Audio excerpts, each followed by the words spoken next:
अस्सलाम वालेकुम। मुझे एक बात सोच के हंसी भी आती है और हैरानी भी होती है कि इंडिया के अंदर जो कुछ भी होता है या जिस महाज पे भी वो हारते हैं या उनको नुकसान होता है तो वो उसका सारा मुद्दा जो है पाकिस्तान पे किस तरह डाल देते हैं। मतलब हर वक्त उनके दिमाग पे पाकिस्तान पता नहीं क्यों सवार है। इसकी छोटी सी एग्जांपल आप देख लें कि लद्दाख में जो कुछ उनके साथ हुआ या नेपाल में या ओवरऑल सब कंट्रीज़ के साथ जो उनके ताल्लुकात ख़राब हो रहे हैं सिवाय अमेरिका के। अमेरिका ने भी अब तो उनसे हाथ पीछे खींच लिया है, जो ऊपर रखा हुआ था वो तो उसका सारा मुद्दा जो है वो पाकिस्तान पे डाल देते हैं। आपके इसकी एग्जांपल उनके मीडिया से ले लें कि वो कहते हैं कि पाकिस्तान में जब तक अमन रहेगा तो तब तक ये जो पाकिस्तान है ये हमारे ख़िलाफ़ कोई ना कोई कार्रवाइयाँ करवाता रहेगा। मतलब नेपाल में भी जो कुछ करवा रहा है वो भी पाकिस्तान करवा रहा है और चाइना को भी जो कुछ चाइना ने भी जो उन बेचारों का एरिया कब्जे में कर लिया वो भी पाकिस्तान की वजह से है।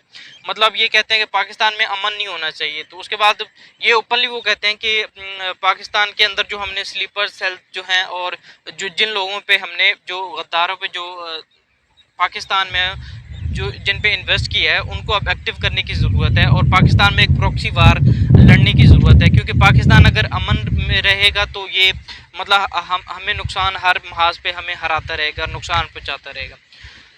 अभी एक बुज़दिलाना कार्रवाई हुई है Pakistan sorry Karachi stock exchange में, जिसमें के 4 दहशतगर्दों ने पाकिस्तान स्टॉक सॉरी कराची फिर पाकिस्तान स्टॉक एक्सचेंज आता है कराची स्टॉक एक्सचेंज पर हमला किया, जिसमें जो कि वो मुकम्मल तौर पे कामयाब नहीं हो सके, बल्कि पूरा ही कामयाब नहीं हो सके। लेकिन ये है कि हमारे 3 या 4 मेरे ख्याल में सिक्योरिटी क्योंकि कल हमला हुआ है 3-4 सिक्योरिटी फोर्सेस के लोग हैं और 2-3 मेरे ख्याल में सिविलियन हैं जो कि इस वाक़या में मतलब शहीद हो गए। तो आप देखें कि इसकी कड़ी इंडिया के साथ किस तरह मिलती है, क्योंकि जैसे ही आप देख लें कि ये वाक़या हुआ उसके बाद इंडियन की जो मखसूस मीडिया है उन्होंने ये सारा कुछ उछालना शुरू कर दिया और इस छोटे से वाक़या को एक बहुत बड़ा वाक़या बना के पेश करने की कोशिश की। इसके पीछे एक वजह होती है।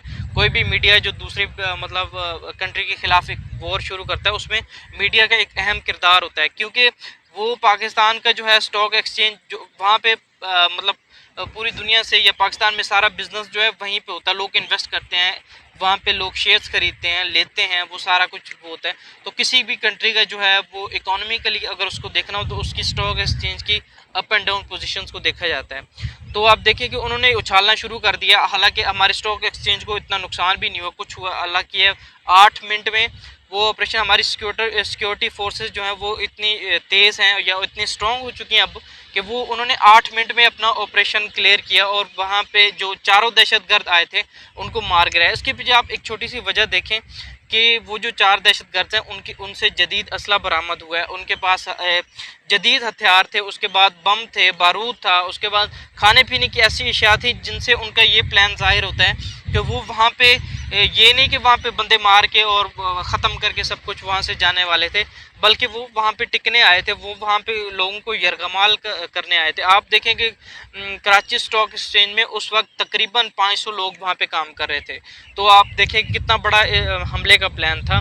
तो वही बात कि इंडिया ने जो स्लीपर सेल यहाँ पे जो हमारे मुल्क के अंदर जो गद्दार लोग हैं, बलूचिस्तान लिबरेशन आर्मी जो है, जो कि वो आप देखें कि कौन सी मजीद ब्रिगेड है जो 1970 में मेरे ख्याल में वो मजीद कोई नामी शख्स था जिसने वो मजीद ब्रिगेड शुरू की थी, उसके नाम पे मेरे ख्याल में उन्होंने वो रखी है मजीद ब्रिगेड, कि बलूचिस्तान लिबरेशन जो आर्मी है उन्होंने वो मजीद ब्रिगेड ने मेरे ख्याल में 1970 में जो जुल्फ़कार अली भुट्टो हैं उन पे भी दस्ती बम से हमला किया था, उनको मारने की कोशिश की थी।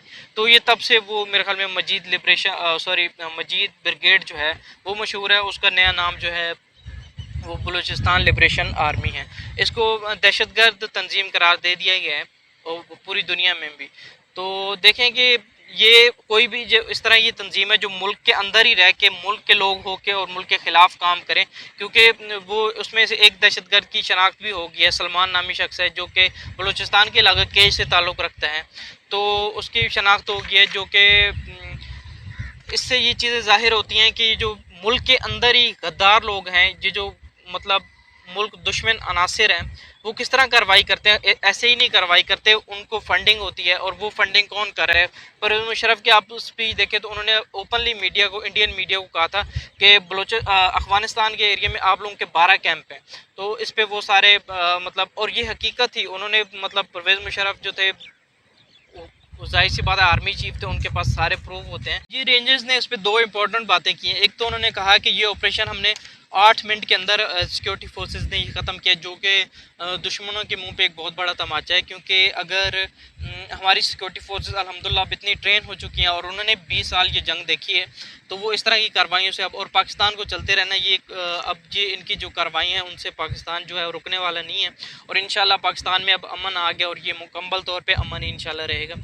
और दूसरी इंपॉर्टेंट उन्होंने बात की है कि पाकिस्तान की जो है ये जो इंफॉर्मेशन कराची स्टॉक एक्सचेंज की या कुछ भी है, इनको किसी एजेंसी ने इनको इन्फॉर्मेशन दी है कि इस तरह कार्रवाई करनी है, ये उसके बगैर ये इतनी बड़ी कार्रवाई मुतवक्की नहीं थी।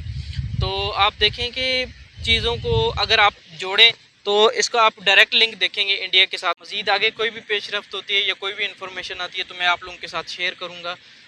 तब तक के लिए आप लोग अपना ख्याल रखें। अल्लाह हाफ़िज़।